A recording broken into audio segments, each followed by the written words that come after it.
3 বা 4 রাকাত বিশিষ্ট নামাজের ক্ষেত্রে, যেমন জোহর, আসর, মাগরিব ও এশা, তো এই সমস্ত নামাজগুলোর মধ্যে দ্বিতীয় রাকাতের পর তাশাহুদ পড়ার জন্য বসা ওয়াজিব। যদি কেউ বসলো না, ভুলবশত এই বৈঠকে না বসে নামাজের দ্বিতীয় রাকাত পড়ার পর প্রথম বৈঠকে সে না বসে ভুলে তৃতীয় রাকাতের জন্য দাঁড়িয়ে যান, আপনার ওঠাটা যদি বসার নিকটবর্তী হয়, দাঁড়ানোর নিকটবর্তী হয় নাই অথবা দাঁড়ান নাই, বসার নিকটবর্তী, অতটুকু যাওয়ার পরে আপনার মনে পড়ে গেছে, তাহলে আপনি বসে যাবেন, নামাজের শেষে সাজদায় সাহু দিতে হবে না।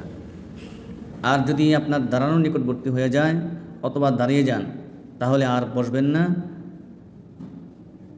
দ্বিতীয় বৈঠকে, লাস্টের রাকাতে দ্বিতীয় বৈঠকে তাশাহুদ পড়ার পরে সেজদায়ে সাহু দিলে ইনশাল্লাহ আপনার নামাজ হয়ে যাবে।